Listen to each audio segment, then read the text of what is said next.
This expression looks innocent, but it contains three traps that cause students to get completely different answers. And the first mistake is illegal. So let's begin.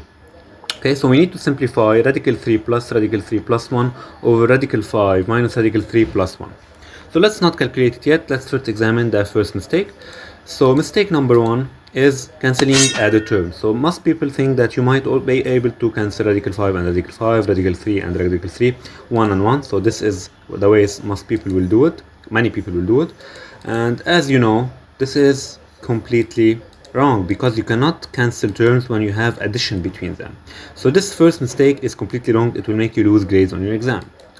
So let's move on now to the second mistake, mistake number 2, where people think that they can divide the denominator into three different denominators, which is completely wrong. So you cannot do this method. Watch it. So most people think that you can divide it like this, and then you can cancel out radical 5, radical 5, radical 3, and radical 3. And you will be left with 1 minus 1 plus 1, which will lead to the final answer of 1, which is also totally wrong. Okay, so now let's move to the third mistake, which is the most important for me, which is using the wrong conjugate. As you can see, take a closer look to this. Okay, so most people will think that we only have to multiply with the opposite of the denominator. So we have to multiply it by radical 5 plus radical 3 minus 1.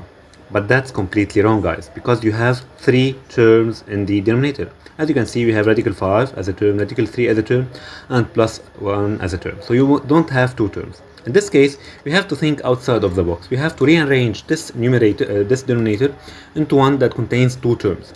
So we're gonna rearrange it in the form of radical 5 minus radical 3 as one term, okay, plus 1 as the second term. Okay, so let's do it. So we updated it in the initial equation, and now let's multiply by the conjugate. Okay, so we're gonna get this as a numerator and this as the denominator. Now if you take a closer look as a numerator, we can see that we have a special identity, which is a plus b, a minus b. So let's remember our identity. A plus b times a minus b will give us a squared minus b squared. So let's find our a. A will be radical 5 and b will be radical 3 plus 1. So let's replace these in the initial formula, and we are left with square root of 5 squared minus square root of 3 plus 1 total squared over square root of 5 minus square root of 3 squared minus 1 squared. Okay, so let's compute everything. Okay, and we get this as the final answer for the numerator, 1 minus 2 radical 3. Now let's move on to the denominator. We expand the denominator, and you are left with 7 minus 2 square root of 5. Now you can tell me, Prof, what did we do? We still have a radical in the denominator. Wait for the end of the video, because right now we have to undergo another conjugation, so which is the second conjugation, which is the main trick of this video. So sometimes you might have to do multiple conjugations before you reach the final answer. So you cannot do it from the first time because you have more than two factors. Okay, so let's apply the conjugation right here. Very easy. So you multiply by the opposite of the denominator. The numerator will give us 7 plus 2 radical square 15 minus 4 radical 3 minus 4 radical 45 over 7 squared minus 2 radical 15 squared. So let's expand the denominator.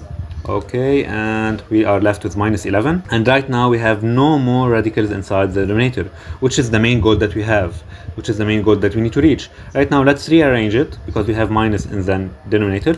So let's take the minus to the numerator, and you are left with minus 7 minus 2 radical 15 plus 14 radical 3 plus 12 radical 5 over 11.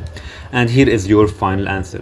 Very simple, very nice, very beautiful. We have to love math. If you enjoy these types of videos, please consider subscribing to my channel, Professor Cartouche, liking this video, commenting on this video if you did mistake number 1, mistake number 2, or mistake number 3. And I will see you in the next one. Bye bye.